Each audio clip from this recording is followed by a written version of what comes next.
I was 24 years old when I stopped believing anyone would choose me for more than a night. Not because I was unkind or difficult. Not because I didn't try. But because every man who'd looked at me in the 3 years since the accident had done the same mental calculation, the same quiet assessment of whether I was worth the complications that came with dating someone who wore a prosthetic leg beneath her jeans. The answer was always no.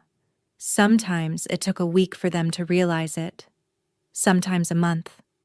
Once, almost 3 months, which had been just long enough for me to start imagining a future before he sat me down in a coffee shop and explained, very gently, that he just didn't think he could be there for me the way I deserved. As if my body was a burden he was doing me a favor by refusing to carry. By 24, I had learned to expect the moment when interest turned to pity, when attraction curdled into obligation. I had learned to see it coming in the way. Their eyes would drop to my leg when I walked. In the careful way they'd slow their pace without asking. In the slow realization that being with me meant understanding phantom pain at 3 a.m., prosthetic adjustments, and explaining to their friends and family that yes, she lost her leg. No, it's permanent. Yes, I'm sure. I had learned that most people could handle the idea of disability in the abstract. They could retweet inspirational quotes and admire Paralympic athletes, and donate to veteran charities. What they couldn't handle was the reality of it in their bed, in their life, in their future. So I stopped expecting anything different. I built a small, careful life that didn't require anyone else's approval. I worked remotely as a medical transcriptionist, converted my grandmother's old house into something I could navigate, adopted a 3-legged cat I named Pixel because misery loves company, and because he was the only living thing that didn't look at my prosthetic and recalculate my value. And I told myself I was content. I told myself that wanting to be chosen, really chosen, not pitied or tolerated or temporarily accepted, was a fantasy I'd outgrown along with my left leg below the knee. Then Kale Volkov walked into my life like a storm system, dark and inevitable, and everything I thought I knew about my place in the world shattered under the weight of his attention. This is the story of how a man everyone feared taught me that being broken doesn't mean being worthless, and how I learned that sometimes the most dangerous choice you can make is believing you deserve to be loved. The accident happened on March 3, 2019. I was 21, a junior at State studying physical therapy, which is ironic enough that I don't need to elaborate on it. I was driving home from a late shift at the campus rec center when a semi-truck ran a red light at the intersection of Coleman and 5th. I don't remember the impact. I remember the light turning green. I remember starting to accelerate. Then I remember waking up in a hospital room with my mother crying and a surgeon explaining words like crush injury and below-knee amputation and prosthetic fitting. The truck driver survived without a scratch. I woke up with my left leg gone and a 100% certainty that my life would never be the same. After 6 months of healing, prosthetic fittings that left me frustrated and tearful, physical therapy sessions where I had to relearn how to walk, and more pain than I thought a human body could process, I had a new normal. I was an amputee who wore a prosthetic leg and had to plan my life around socket adjustments, skin irritation, and the constant awareness that my body was now part flesh, part titanium and carbon fiber. I was 22 when I finally accepted it. 22 when I dropped out of school because navigating campus with a new prosthetic while dealing with phantom pain and socket issues felt impossible.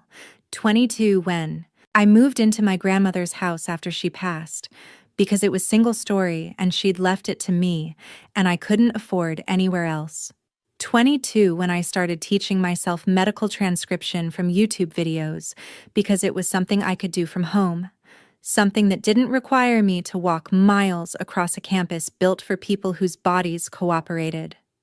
22 when I went on my first date after the amputation and realized, halfway through dinner, that he'd only asked me out because his church had a ministry for helping wounded warriors, and he'd assumed I was a veteran. I wasn't. I was just a girl who'd been in the wrong place at the wrong time. I didn't go on a second date with him, but I went on other dates. Over the next 2 years, I tried. I wanted to believe that someone could see past the prosthetic, past the occasional limp when my leg was bothering me, past the reality that some days I needed to take the prosthetic off and rest because my residual limb was swollen or painful. There was Ethan, who lasted 2 weeks before admitting he just wasn't ready for something this complicated. We'd been talking about what movies we liked. There was Lucas, who made it a month before his sister, called me to explain that her brother needed someone who could keep up with his active lifestyle. I hiked. I swam. I did yoga. Apparently, that wasn't active enough.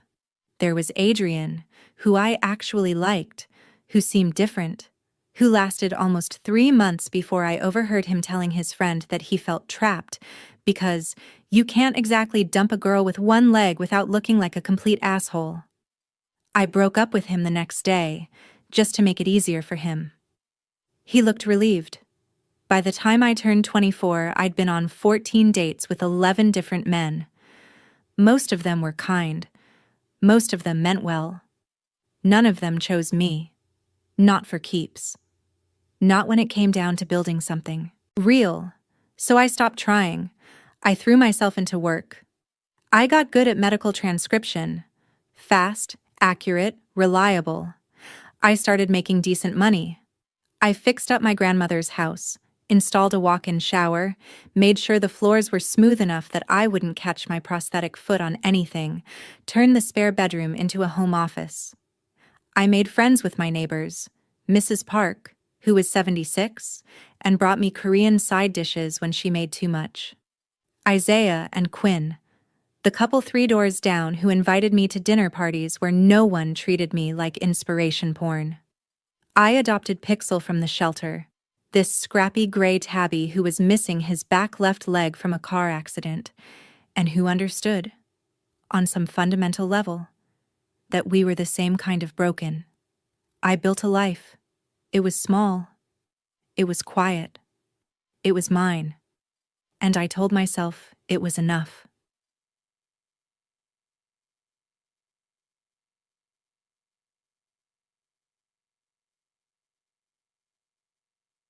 The first time I saw Kale Volkov, I didn't know who he was. It was a Tuesday in late September, unseasonably hot for the Northeast, and I was at the post office trying to mail a package to a client. The post office was not accessible. There were 3 steps at the entrance and no ramp, so I was taking them slowly, one at a time, my prosthetic foot landing solidly on each step while I held the railing and the package. The line was long.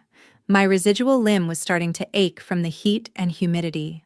Swelling was always worse in hot weather. The woman behind the counter was moving at the speed of continental drift. I was focused on not dropping anything when I felt eyes on me. I'd gotten used to that sensation.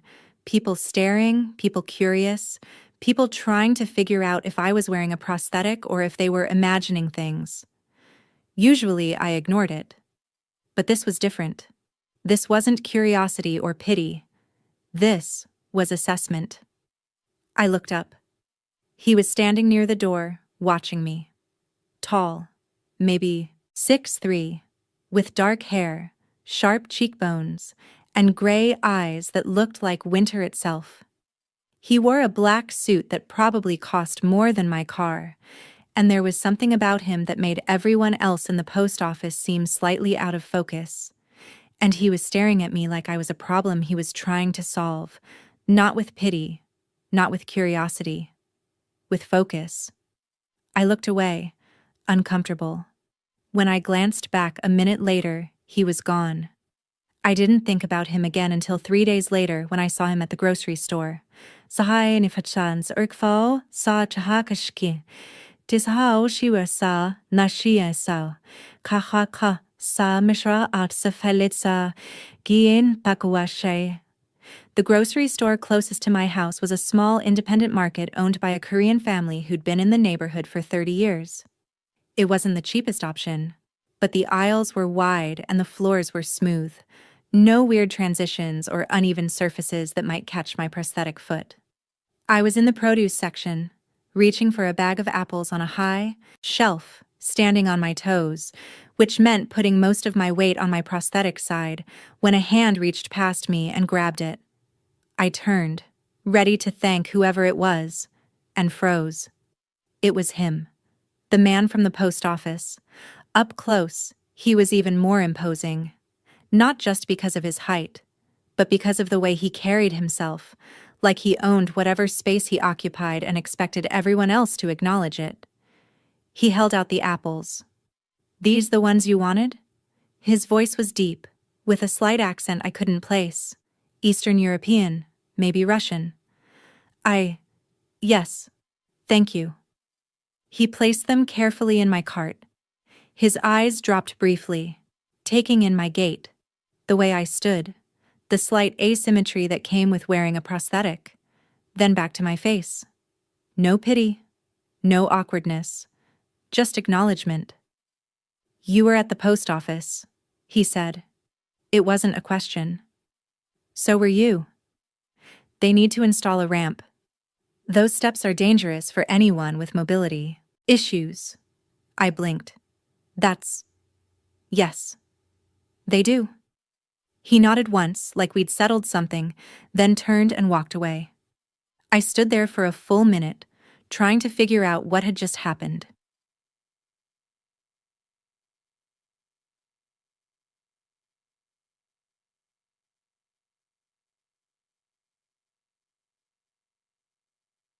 I saw him twice more that week. Once at the coffee shop where I sometimes worked when my house felt too small. He was at a corner table talking on the phone in what sounded like Russian, his voice low and intense. He glanced up when I came in, made eye contact, and gave me a single nod before returning to his conversation. Once at the Thai restaurant where I picked up takeout every Friday. He was leaving as I was arriving. He held the door for me, not in the performative way some people did, not making a big show of it, just holding it, waiting until I was through, then leaving. Each time, there was that same assessment in his eyes, like he was cataloging information, filing me away. It should have been creepy. It probably was creepy, but it didn't feel threatening. It felt attentive. I asked Mrs. Park about him the next time she brought me food. "There's this man," I said, accepting the container of japchae she'd made. "Tall, gray eyes, expensive suits. I keep seeing him around the neighborhood. Do you know who he is?" Mrs. Park's face went very still. "You stay away from that man," she said. "Why? Who is he?" "Kale Volkov. He owns half the neighborhood. Maybe more." She lowered her voice. "He's not a good man, Elena. His family, they do very bad things." "What kind of bad things?" She shook her head. "The kind you don't talk about if you're smart. Just stay away from him. Promise me." I promised. But I thought about him that night, about the way he'd handed me those apples, about the fact that he'd noticed the post office needed a ramp, about the way he looked at me like I was a person, not a problem.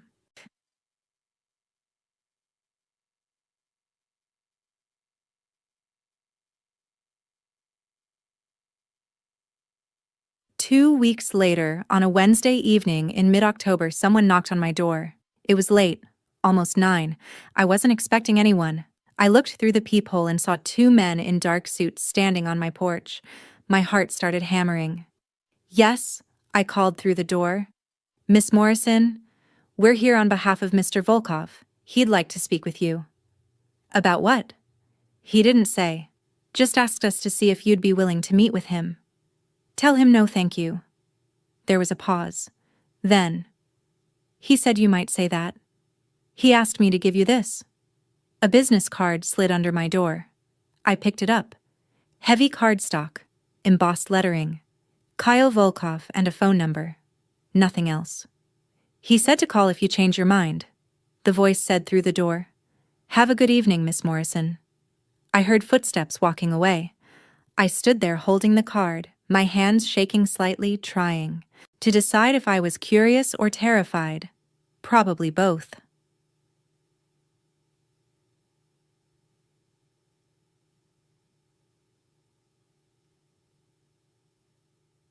I didn't call him. For 3 days, that card sat on my kitchen counter, and I didn't call him. I told myself it was because I didn't need complications from a man Mrs. Park said was dangerous. Because I had a good life, a quiet life, and I didn't need to invite trouble into it. But the truth was simpler. I didn't call because I was afraid of what it meant that he'd sent his people to my house. Not afraid for my safety. Afraid of what it meant that someone like him, someone powerful and feared and, according to Mrs. Park, not good, had noticed me enough to want to talk to me. People didn't notice me, not like that, and the ones who did usually wanted something.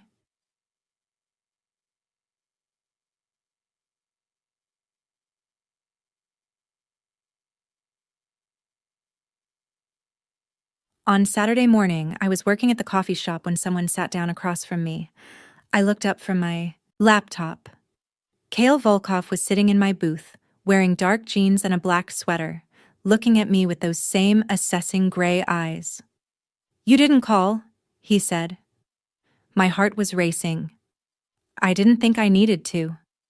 My men scared you. A little. I apologize for that. I should have come myself. Why didn't you? I thought it might be less intimidating. I was wrong. He gestured to my laptop. Am I interrupting your work? Yes. Would you like me to leave? I should have said yes. Should have sent him away and gone back to my safe, small life. Instead, I heard myself say, no, you can stay. He settled back in his seat, and I noticed that several other people in the coffee shop were watching us. Some looked nervous, some looked curious. Everyone was very aware of his presence. You've been asking about me, he said. Mrs. Park told me to stay away from you. Mrs. Park is a wise woman. You should listen to her. And yet, here you are. Here I am. He tilted, his head slightly. Why do you think I wanted to meet you? I have no idea. I want to hire you. Whatever I'd been expecting, it wasn't that. Hire me? You're a medical transcriptionist. I have several doctors and clinics in my organization. They need someone reliable, someone discreet, someone who can work remotely and handle sensitive information. You want me to transcribe medical files? Yes. For the Russian Mafia. He smiled slightly. I prefer private enterprise. Mrs. Park said you're dangerous. I am. Then why would I work for you?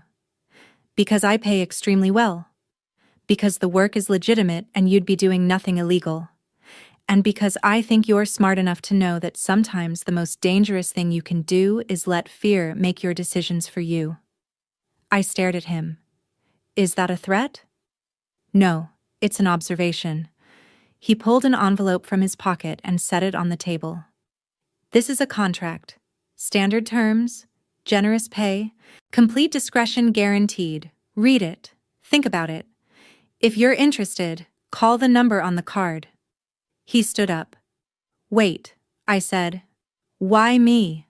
There are thousands of transcriptionists. Why track me down specifically?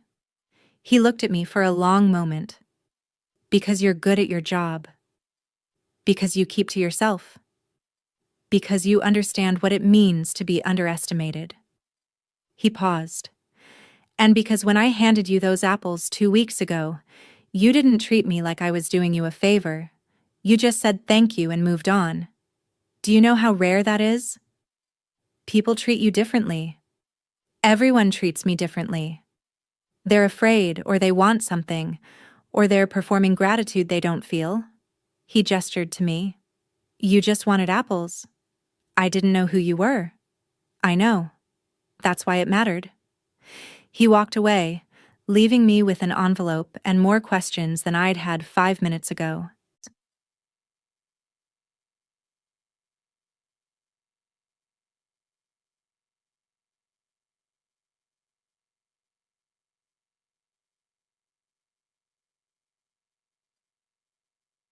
Contract was straightforward. Transcribe medical files from various clinics and private practices, maintain strict confidentiality, work remotely at my own pace, get paid triple my current rate.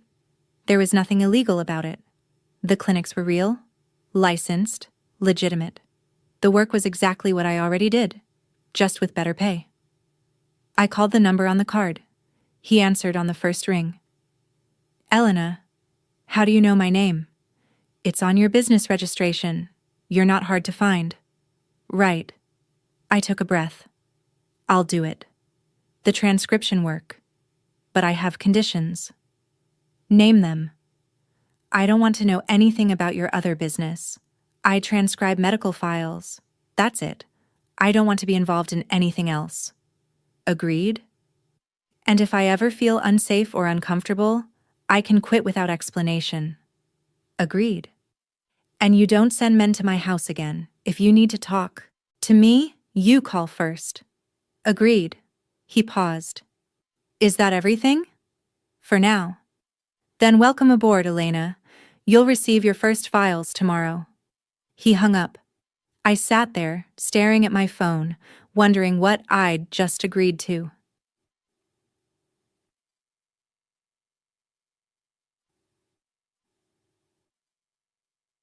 The work was exactly what he'd promised. Medical files arrived in secure, encrypted folders. I transcribed them. I sent them back. Money appeared in my account like clockwork. The content was boring. Standard doctor visits, prescriptions, routine procedures. Nothing suspicious. Nothing illegal. Just well-paying, straightforward work. I didn't see Cale for 3 weeks. Then, on a Thursday afternoon in November, he knocked on my door. I opened it, surprised. Hi, I said. Hi, I wanted to check in. Make sure everything is working smoothly with the transcription. It's fine. Everything's fine. Good. He hesitated. May I come in? I should have said no. Instead, I stepped back and let him into my house.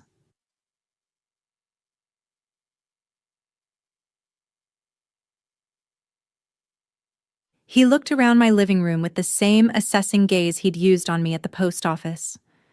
You've made this accessible, he said, noting the smooth floors, the grab bars in strategic places, the furniture arranged with clear pathways.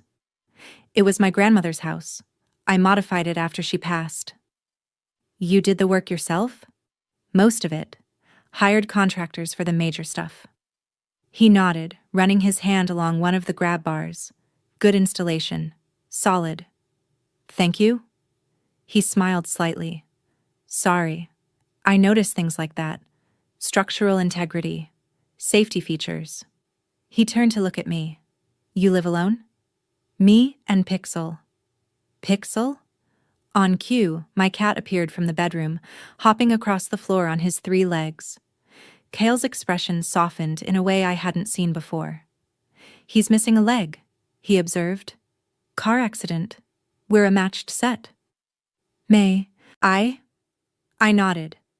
He crouched down, and Pixel, who usually hated strangers, walked right up to him and started purring. Traitor. Kyle scratched behind his ears, and I watched this feared crime boss sit on my living room floor, petting my 3-legged cat, looking more relaxed than I'd ever seen him. I had a dog when I was a kid, he said. 3 legs. Got hit by a car when I was 12. Best dog I ever had. What was his name? Volchok. Means little wolf in Russian. I smiled. That's sweet.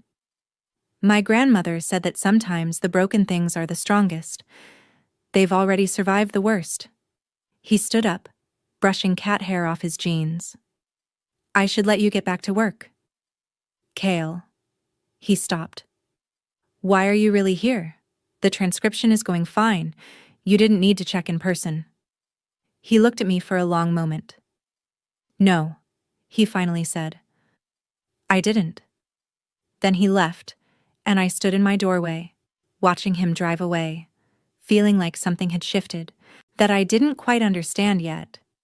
He started coming by regularly after that. Once a week, sometimes twice, always with a reason. He needed to drop off a new encrypted drive. He had a question about a file. He wanted to make sure the payment system was working. But the reasons were thin, and we both knew it. We'd end up talking. About nothing important. About books. About the neighborhood.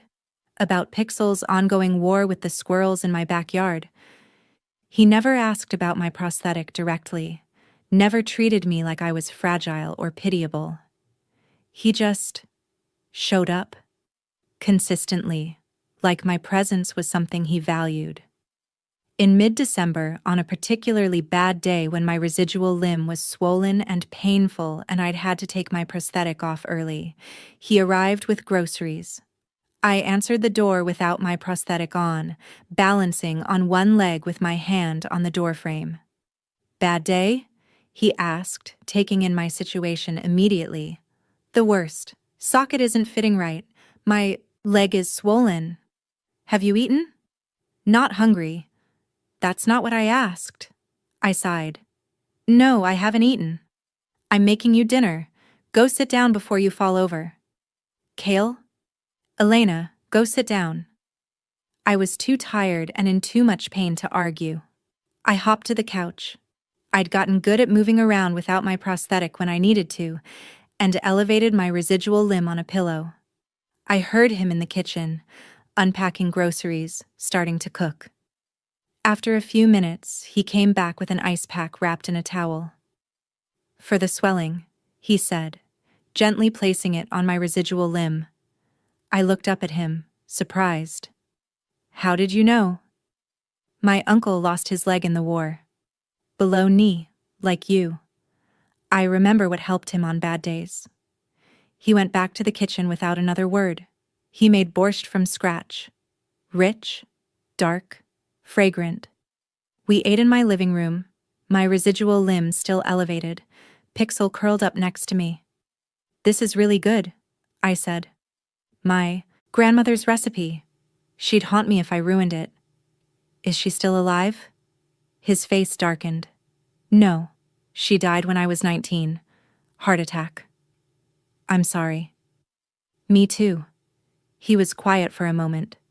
She was the only person who ever told me I could be something other than what my father wanted me to be. "What did he want you to be?" "Exactly what I am." He said it without pride or shame, just fact. We ate in silence for a while, then he asked, "Your grandmother, the one who left you this house, were you close?" "Very. She raised me when my parents couldn't get their shit together. She's the one who taught me that family is who shows up, not who shares your blood." She sounds wise. She was. She died 2 months before my accident. I looked down at my bowl. Sometimes I'm glad she didn't have to see me like this. "Like what?" "Broken, less than whole." He set down his spoon and looked at me with an intensity that made my breath catch. "You're not broken," he said. "You're adapted. There's a difference. Tell that to everyone who's decided I'm not worth the effort. They're fools." "Maybe. But there are a lot of fools. Doesn't make them right." He leaned back. "You know what I think?" "What?" "I think you've spent so much time protecting yourself from people who couldn't see your value that you've started believing they might be right." The words hit harder than they should have. "That's not..." "It is. You're brilliant at your job. You're independent. You've built a life on your own terms. You're kind to your neighbors and you rescue 3-legged cats, and you make me laugh, which doesn't happen often." He held my gaze. "But you've convinced yourself that all of that doesn't matter because your body works differently than other people's." "Easy for you to say. You don't know what it's like." "You're right. I don't. But I know what it's like to be judged for things you can't control. I know what it's like to have people see only one thing when they look at you." He stood up, gathering our plates. The difference is, you let them define you. I don't. He went to the kitchen before I could respond.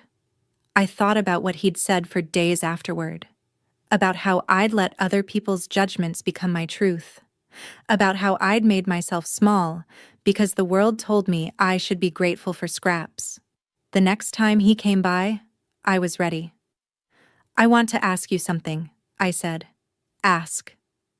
Why do you keep coming here? And don't tell me it's about the transcription work. He was quiet for a moment, then sat down across from me. At first, it was curiosity, he said. I saw you at the post office, taking those steps carefully, and I was angry. Angry that the world is built for people who don't need accommodations. Angry that people like you have to fight for basic accessibility. He paused. Then I saw you at the grocery store, and I realized you weren't fighting. You were just living, adapting, making it work. And that impressed you?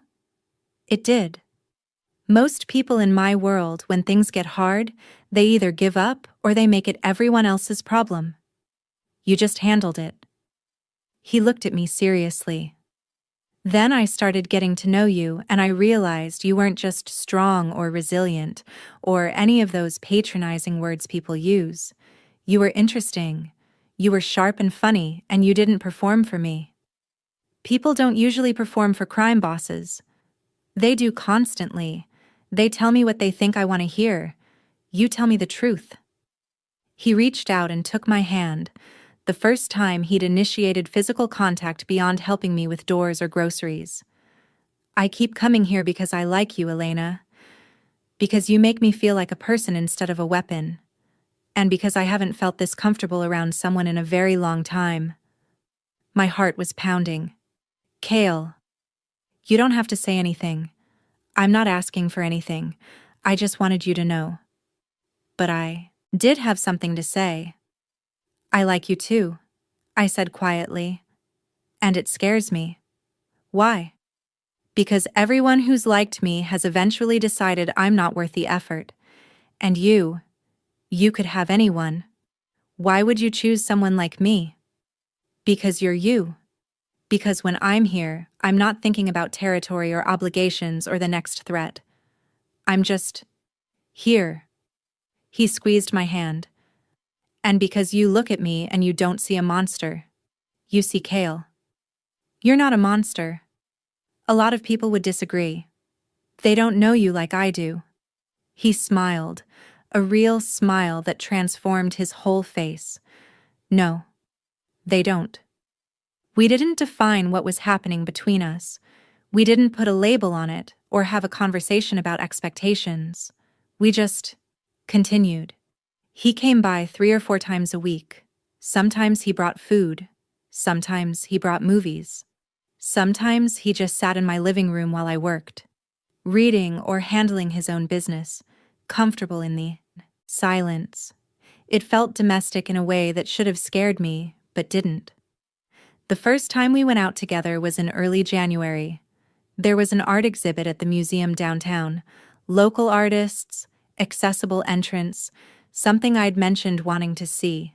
He picked me up on a Saturday afternoon, and I noticed he'd brought an SUV instead of his usual sedan. Easier to get in and out of, he explained when I asked. Higher seats, less stress on your prosthetic side. He'd thought about it, had researched it. That shouldn't have made my chest tight, but it did. The museum was perfect. Smooth floors, ramps instead of stairs, benches scattered throughout for when I needed to adjust my prosthetic or rest my residual limb. We spent 2 hours looking at paintings and sculptures, and Kale surprised me with his knowledge of Russian avant-garde art. My grandmother loved art, he explained. She'd take me to museums in Moscow when I was young, said that beauty was the only thing that made the rest of it bearable. The rest of what? The family business? The violence? The constant looking over your shoulder? He stopped in front of a painting of a woman reading by a window. She wanted something better for us. She died before she could make it happen. Is that why you're still in it? The family business? Partly. Mostly it's because it's all I know. It's what I'm good at. He looked at me. You're the first person who's ever made me think about what else I could be good at. Like what? I don't know yet, but I'm starting to think it might be worth finding out. People noticed us at the museum. I could feel their eyes, hear the whispers. Some recognized him. Kale Volkov didn't go unnoticed in public. Others were just curious about the unlikely pairing, the feared crime boss and the woman with the prosthetic leg. I waited for the pity, the judgment. But when I glanced at Kale, he was looking at me with such clear pride, like being with me was exactly where he wanted to be, that nothing else mattered. We had dinner after, at a small Russian restaurant he knew. The owner's an old friend, he said. Completely accessible. I checked. The owner, a bear of a man named Victor who had arms like tree trunks, greeted Kale warmly and gave me a kiss on each cheek like I was family. So this is her, he said to Kale in heavily accented English, the one who's got you smiling again. Kale shot him a look that would have terrified most people. Victor just laughed. We sat in a corner booth, and Victor brought us food we didn't order. You eat what I make, no arguing. And it was some of the best food I'd ever tasted. Halfway through the meal, an older woman approached our table. She was elegant, well-dressed, with sharp eyes that took in everything. Kale, she said in Russian, then switched to English. I heard you were seeing someone. I had to see for myself. He stood, kissing her cheek. Mrs. Lebedev, how are you? Old? Nosy? She looked at me with open curiosity. And you are? Elena Morrison. She's with me, Kale added, and there was a warning in his voice. Mrs. Lebedev smiled. I can see that. It's nice to meet you, dear. Kale, your grandmother would have liked her. She left before he could respond. I watched something complicated cross his face. That was a compliment, he said finally. Mrs. Lebedev doesn't give those lightly. We drove home in comfortable silence, and when he walked me to my door, he hesitated. Thank you for today, he said. I should be thanking you. You planned everything. I wanted to. I wanted to show you that that this could work. Out in the world. Not just in your living room. Because you were worried I'd think it couldn't? Because I was worried you'd think I was ashamed of being seen with you. The honesty of it stole my breath. I don't think that, I said softly. I think you're the first person who's ever been proud to be seen with me. He cupped my face in his hand, his thumb brushing my cheek. I am proud. You make me want to be better than I am. Then he kissed me. It was soft, careful, perfect. It tasted like possibility and risk and everything I'd convinced myself I couldn't have. When he pulled back, his forehead rested against mine. I'm all in, Elena. Whatever this is, I'm all in. If you are. I'm scared. Me too. Everyone's going to have opinions. Let them. Your world is dangerous. I'll keep you safe. What if... Elena. He pulled back to look at me. What if we just try? What if we stop catastrophizing and just see what happens? I thought about all the times I'd protected myself. All the times I'd said no before anyone could reject me. All the times I'd made myself small. Okay, I whispered. Let's try. Trying, it turned out, meant integrating our lives in small, deliberate ways. He started keeping clothes at my house. Just a few things. A toothbrush, a razor. I started keeping a bag packed for when I needed to stay at his place. His penthouse had better accessibility features than my house, which should have been embarrassing, but somehow wasn't. We established routines. Sunday breakfast, Wednesday night movies, Friday dinners, alternating between my cooking and his. We met each other's people. I had dinner with Isaiah and Quinn, who were suspicious at first, but warmed up when they saw how Kale looked at me. He introduced me to Victor and a few other business associates. His words. People who treated me with respect, because Cale made it clear that was the only option. We didn't talk about the other parts of his life. The dangerous parts. The illegal parts. That was the agreement. I transcribed medical files and pretended I didn't know what else he did with his days. It worked better than it should have. The first fight happened in February. I'd had a bad week. My prosthetic wasn't fitting right. I was getting pressure. Sores on my residual limb, and I was behind on work and frustrated with myself. Cale came over Wednesday night as usual, and I was short with him. "What's wrong?" he asked. "Nothing." "Elena." I said nothing. "That's not true. Talk to me." "I don't want to talk. I want you to leave." He looked hurt, but he nodded. "Okay, I'll go, but I'm coming back tomorrow." "Don't." "Yes, I'm coming back." Because that's what people who care about each other do. They don't run when things get hard. He left, and I sat on my couch crying, hating my body, and hating that I'd taken it out on him. He showed up the next morning with coffee and pastries, and didn't say anything about the night before. "I'm sorry," I said immediately. "I was an asshole." "You were in pain. That's not an excuse." "No, but it's a reason." He sat down next to me. "Elena, I need you to understand something. When you're hurting, physically, emotionally, whatever, you don't have to be nice to me. You don't have to perform being okay. You can be mad and frustrated and short-tempered. I can handle it. Everyone says that until they can't. I'm not everyone." He took my hand. "But you have to talk to me. You can't just shut me out. That's the one thing I can't handle. I'm not used to people staying. Get used to it. Because I'm not going anywhere."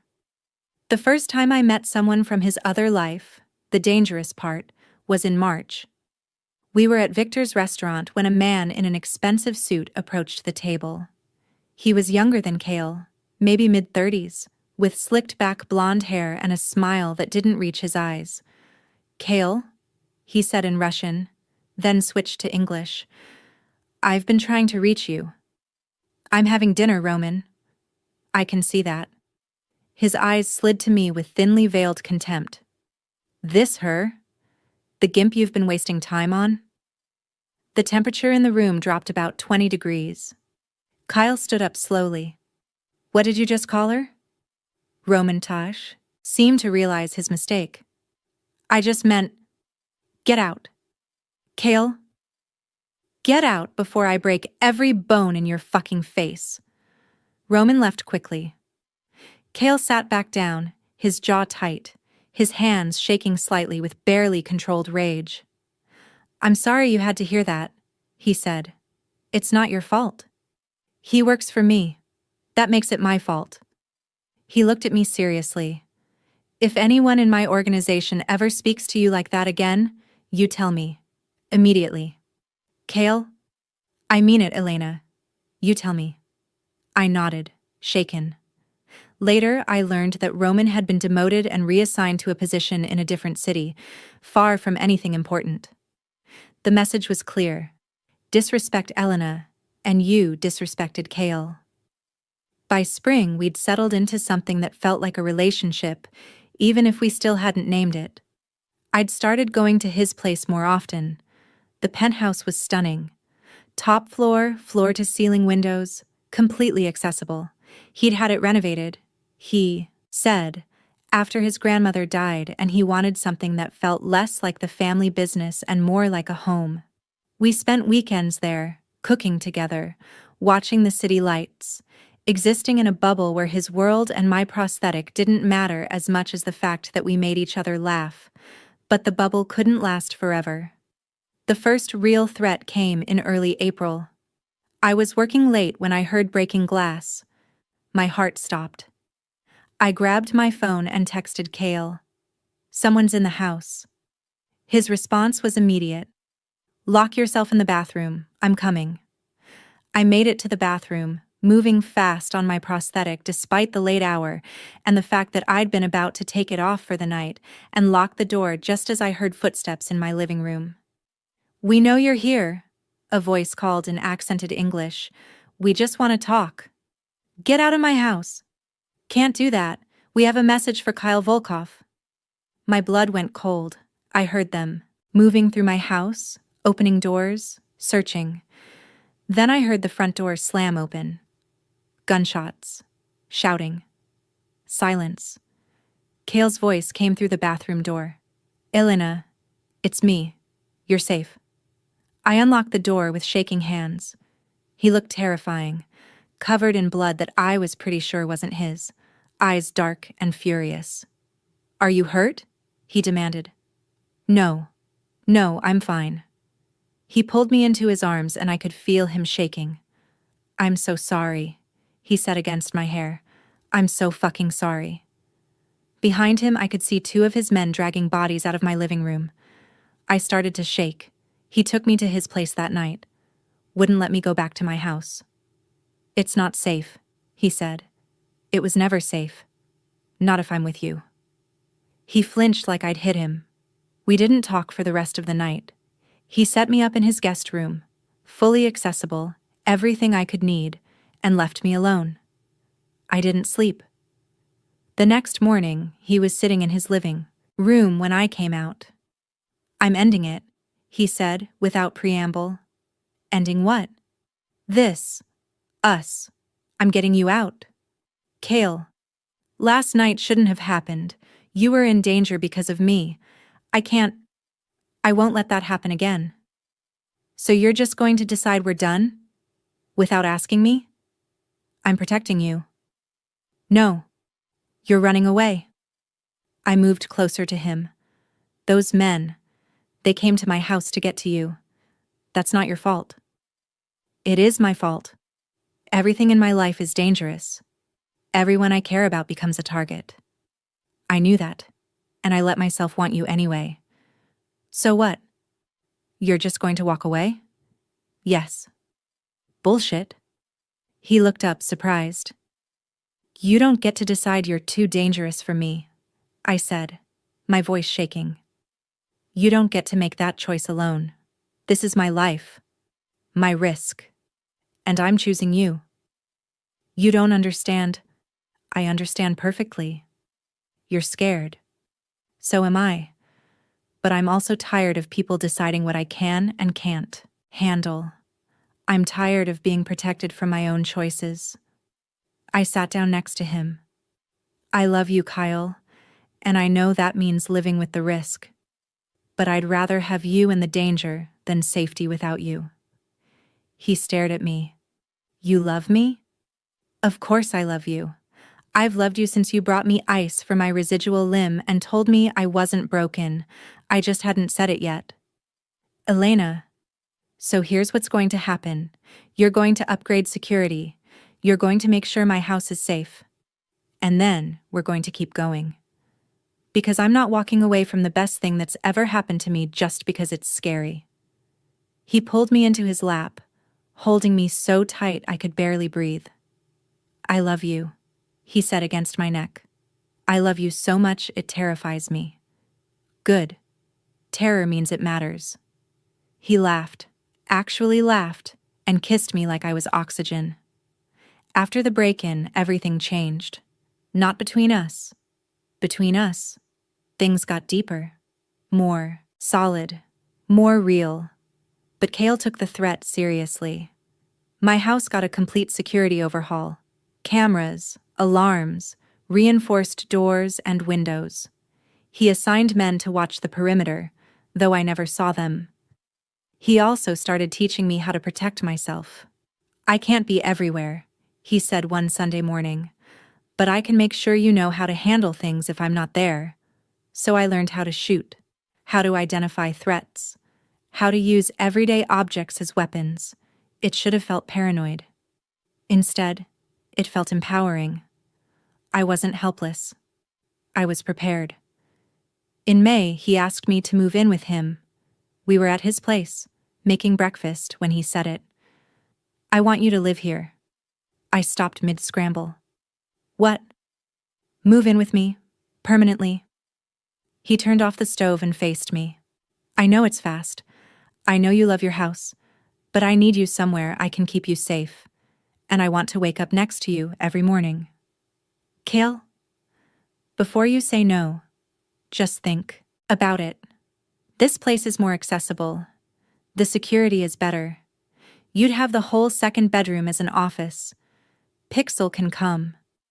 I'm not asking you to give up your independence. I'm asking you to share my space. I looked around the penthouse. It was beautiful, safe, more accessible than anywhere I'd ever lived. But it was his space. What if it doesn't work? I asked quietly. Then we figure it out. Together. He took my hands. Elena, I'm not going anywhere. Whether you live here or at your house or on the moon, I'm in this. But I sleep better when you're close. Let me think about it. Take all the time you need. I thought about it for 2 days. Then I called Mrs. Park. I need advice, I said. About the Russian.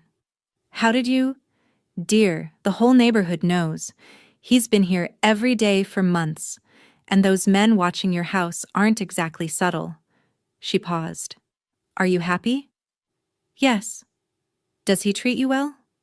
Better than anyone ever has. Then, what's the problem? He wants me to move in with him, and I want to say yes. But I'm scared. Of course you're scared. Love is terrifying. Her voice softened. But Elena, you've been alone for a long time. Maybe it's time to let someone share the load. What if he gets tired of me? What if you spend your whole life protecting yourself from what ifs and miss out on something real? She sighed. I told you to stay away from him. I still think his world is dangerous.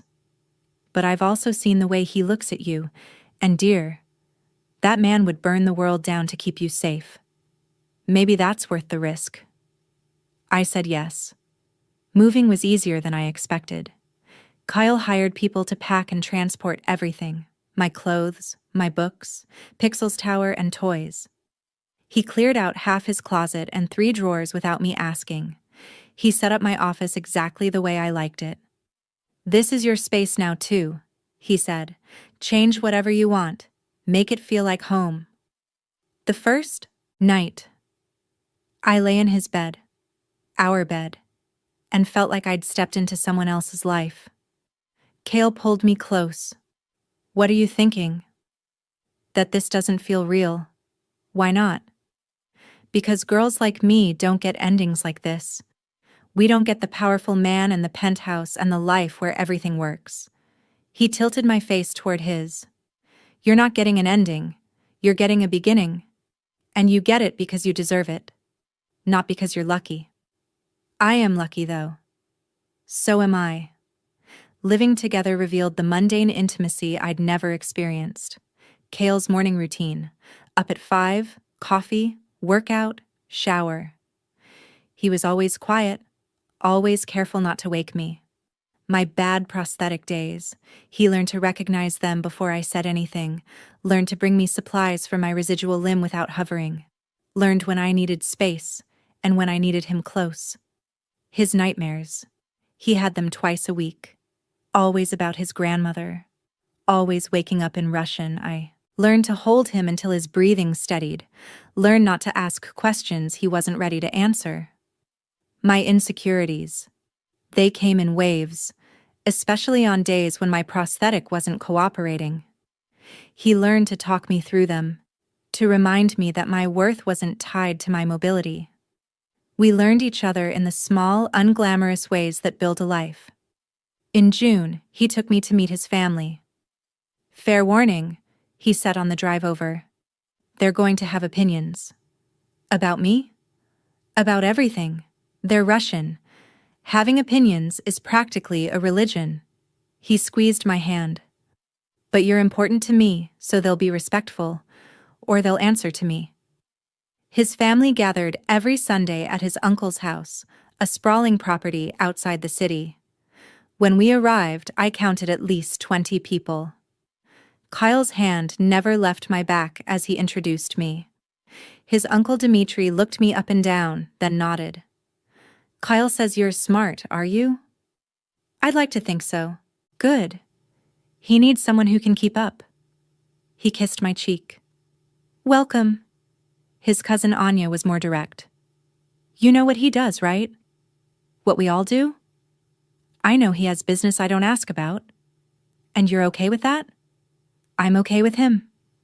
She studied me for a long moment, then smiled. Good answer. The women pulled me aside after dinner. We need to talk, Kyle's aunt Svetlana said. My stomach dropped. Okay. You're the first woman he's brought around since his grandmother died, she said. That means something. That means he's serious. I know. Do you love him? Yes. Enough to live with the danger, the secrecy, the fact that his world isn't normal? I thought about the break-in, the security, the guns and the violence that lived in the shadows of his life. Yes, I said firmly. I love him enough. She nodded. Then you have our blessing and our protection. Your family now. On the drive home, Kale was quiet. That went well, I said. Did it? Your family likes me. Of course they do. You're perfect. I'm not perfect. You are to me. He glanced over at me. Thank you for today. I know it was a lot. It was worth it. They're your family. I want to know them. They can be overwhelming. So can you. I'm used to it. He laughed, and I felt something settle in my chest. This was real. This was happening. I was building a life with this man. In July, Kale left for a week. Business, was all he said. Out of the country. I can't take you with me. Is it dangerous? It's always dangerous. He cupped my face. But I'll be careful, and you'll be safe here. Roman will be in charge of security while I'm gone. Roman, the same Roman who'd called me a gimp, had been working to earn back Kale's trust. He'd apologized to me 3 separate times, awkwardly but sincerely. I don't like Roman. I know. But he's good at his job, and he knows that if anything happens to you, I'll kill him myself. He kissed me. I'll call you every night, and I'll be back Saturday. Promise. Promise. He called every night, as promised. But on Thursday, the call came at 2 a.m. instead of his usual 8 p.m. Elena. His voice was wrong, strained, tight. What's wrong? There's been a complication. I need you to listen carefully. My heart started racing. Someone's coming for you. Someone who wants to use you to get to me. Roman is going to take you somewhere safe until I get back. Kale.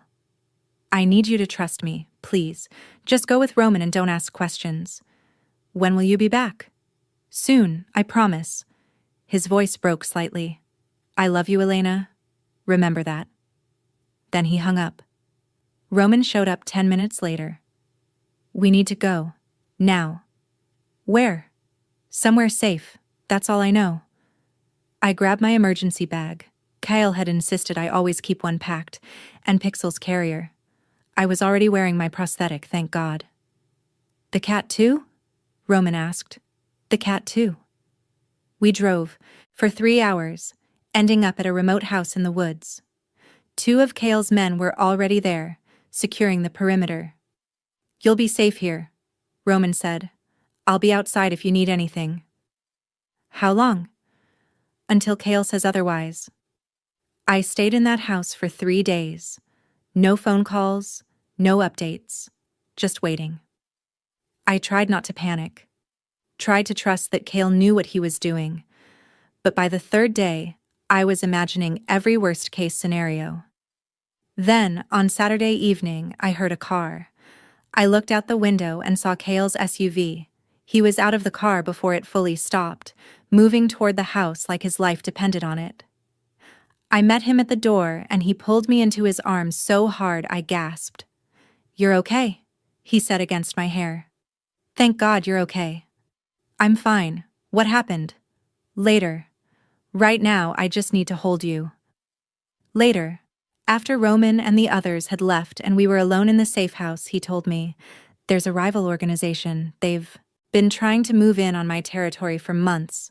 Last week, they made a move. Killed someone close to one of my associates. Sent a message that they were coming for everyone we cared about. So you hid me. I couldn't risk it. I couldn't risk you. He looked broken. Elena, if something had happened to you because of me, but it didn't. This time. But there will be others. There are always others. He took my hands. I need you to understand what you've signed up for. This life, my life, it's violent. People will try to hurt you to hurt me. There will be times I have to send you away, times I can't tell you where I'm going or what I'm doing. I know. Do you? Do you really know what that means? I thought about the last 3 days, the fear, the uncertainty, the not knowing if he was alive or dead. Yes, I said firmly. I know, and I'm still choosing you. Why? Because you're worth it. Because what we have is worth it. I moved closer. Kale, I'm not naive. I know your world is dangerous, but my world, before you, was lonely. I'd rather have this, with all the risk, than go back to being alone. He kissed me like I was oxygen and he'd been drowning. We went home the next day. Kyle's world had settled. The rival organization had backed down after he'd made it clear he wasn't someone to fuck with. But the threat would always be there. We both knew it. I'm making changes, he said a week later.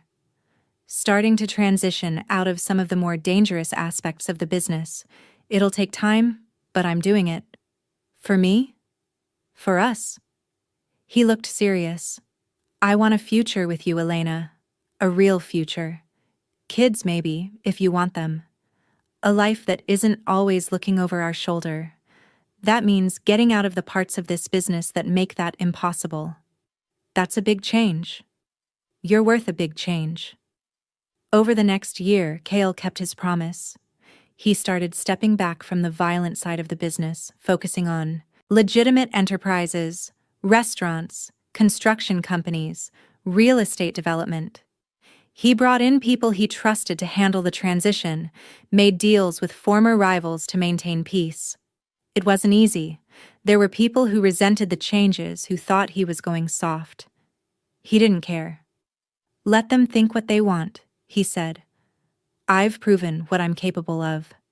I don't need to keep proving it. We got engaged on a Tuesday in November, exactly 2 years after we'd met. We were at home, making dinner, when he got down on one knee in the middle of our kitchen. Elena Morrison, you're the best thing that's ever happened to me. You make me want to be better than I am. You make me believe I can be better than I am. He held out a ring, simple, beautiful, perfect. Will you marry me? I was crying too hard to answer at first. Yes, I finally managed. Yes, of course, yes. We got married in spring. Small ceremony, just family and close friends. His uncle Dimitri's estate, flowers everywhere, Pixel in a tiny bow tie that he tolerated for approximately 3 minutes. When I walked down the aisle, slowly, on Kale's arm because my father wasn't in my life, and I wanted it to be him, I saw him cry for the first time. You're so beautiful, he whispered in Russian, then English. You're biased. I'm honest. Our vows were simple, I said. You saw me when I was invisible. You chose me when I was unchosen. You loved me not despite who I am, but because of who I am. You are my home, he said. You made me believe in second chances. You taught me that strength isn't about power, it's about resilience. You are my peace in a violent world. I will spend every day of my life choosing you. When we kissed, everyone cheered, and I felt chosen in a way I'd never felt before. We honeymooned in Russia, St. Petersburg, his grandmother's hometown. It was completely accessible, which he'd made sure of before booking anything. We spent 2 weeks eating incredible food, meeting distant relatives, visiting the Hermitage, and walking along the Neva River. "I've never been this happy," I said one afternoon. "Me neither. Are you scared it won't last?" "Every day." He pulled me closer. "But I'm more scared of not trying." When we got home, I went back to work. Medical transcription, consulting for accessibility nonprofits, teaching adaptive self-defense classes for amputees. Cale continued his transition out of the dangerous parts of the business. We bought a house, single story, completely accessible, big yard for the future kids we'd started talking about. We built a life. On our first anniversary, I found out I was pregnant. I was terrified. My doctors had warned me that pregnancy with a prosthetic could be complicated. Balance issues, increased swelling in my residual limb, the need to adjust my prosthetic as my center of gravity shifted. But Cale's face when I told him, pure joy, pure hope, made it worth the risk. "We'll figure it out," he said, his hand on my still flat stomach. "We always do." Pregnancy was hard. My body, which already required daily maintenance with my prosthetic, rebelled against the extra demands. My residual limb swelled more than usual. I needed multiple prosthetic adjustments. Some days I couldn't wear it at all.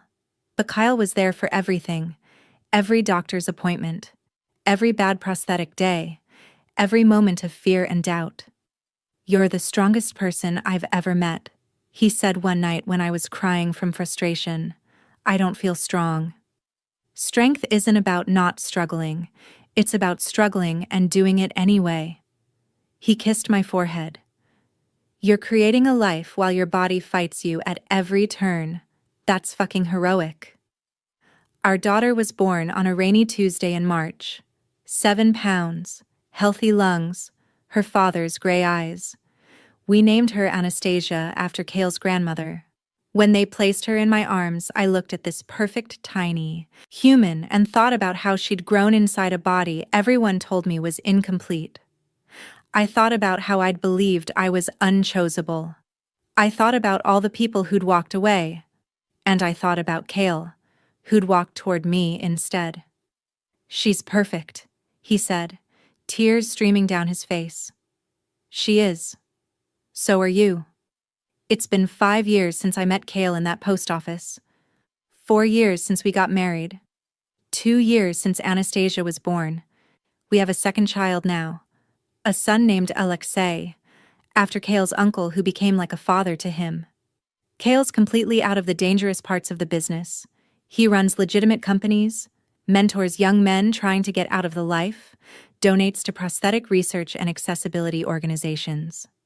I run a nonprofit that provides prosthetic care and adaptive equipment to amputees who can't afford it. We still live in the house with the big yard. Pixel is ancient and cranky. Anastasia is learning to read. Alexei is learning to walk. Life is messy and chaotic and nothing like I imagined when I was 24 and convinced I was unchoosable. Sometimes, late at night when the kids are asleep and the house is quiet, Cale and I sit on our back porch and talk about how far we've come. "Do you ever regret it?" I ask him. "Leaving the life? Not for a second. Do you ever regret taking a chance on me?" "Never. Even with everything that came with it? The danger, the fear, the complications? I think about the break-in, the week in the safe house, the constant awareness that his past could come back. Even with all of that, because you're worth it." I take his hand. "And because you taught me something important." "What's that?" "That being chosen isn't about being perfect or easy or convenient. It's about someone seeing all of you, the hard parts and the complicated parts and the incomplete parts, and deciding you're worth it anyway." He pulls me close. "You were never incomplete. You were always whole. I just helped you see it.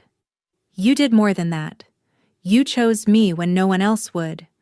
You made me believe I was worth choosing.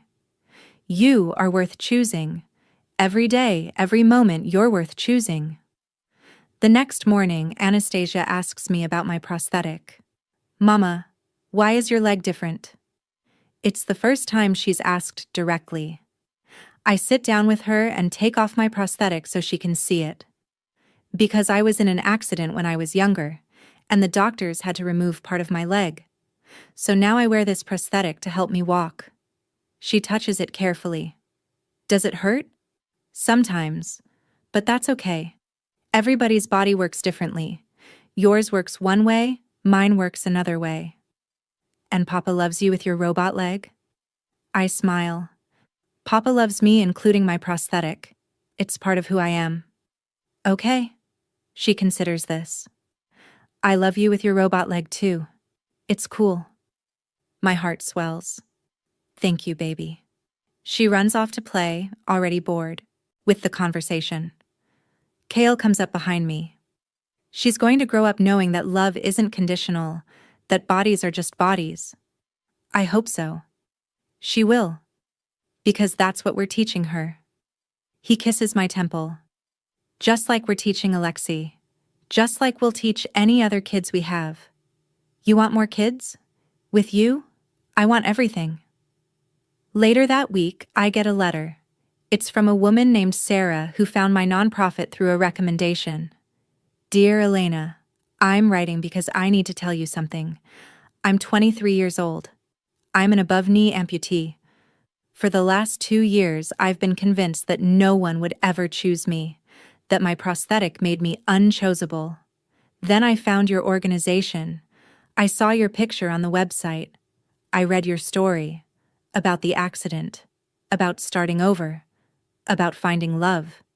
And I realized something. You found someone who chose you, who saw past your prosthetic to who you really are.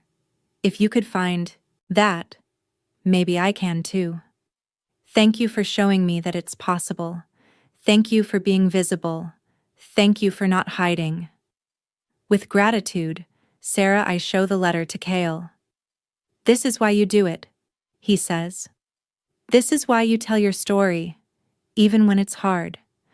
I just want people to know they're not unchoosable, that the right person won't see their disability as a deal breaker. You're changing lives, Elena. We're changing lives. Together. That night, after the kids are in bed, I think about everything that led me here. The accident that changed my body. The years of rejection that broke my heart. The moment Kale handed me those apples and saw me as a person, not a problem. Every choice we made after that. Every risk. Every moment of choosing each other. I think about the girl I was at 24. Lonely, convinced she was worthless, protecting herself from wanting too much. I wish I could go back and tell her, someone is coming. Someone who will see you. Someone who will choose you not despite your prosthetic, but including it. Someone who will love every part of you, even the parts you think make you less. Hold on, he's coming. But I can't go back. I can only be here, in this moment, in this life I built with a man everyone feared but who taught me what it means to be chosen. Kale finds me on the porch, lost in thought. What are you thinking about? He asks in Russian, then switches to English. What troubles you? Nothing troubles me. I'm thinking about how lucky I am. Lucky? Lucky that I went to that post office. Lucky that you noticed me. Lucky that you saw me. Elena. He takes my face in his hands. There's no luck in what we have. You earned every bit of this. You earned it by being exactly who you are. Strong, resilient, brave enough to take a chance on someone like me. Someone like you. A man with a violent past, a dangerous present, a complicated future. You're so much more than that. Only because you showed me I could be. We sit together in the dark, holding each other, listening to the sounds of our sleeping children through the monitor. This is what worth means, I think. Not perfection, not convenience, not ease. Just two people seeing each other completely and deciding that everything, the danger, the complications, the hard days and the harder nights, is worth it. Kale chose me when I was unchosen, loved me when I thought I was unlovable, saw me when I was invisible, and in doing so, he taught me the most important lesson I've ever learned. Being different doesn't mean being less. It just means you've survived something that tried to change you. And sometimes, if you're very fortunate, you'll find someone who sees your differences and thinks they're beautiful. Not because they make you strong, but because they make you you. At 24, I thought no one would ever choose me. I was wrong. Kale Volkov chose me. Every day, in every way that matters, he chooses me, and I choose him back. That's not a fairy tale. That's not luck. That's just love. Real, messy, complicated, beautiful love. The kind worth fighting for. The kind worth everything.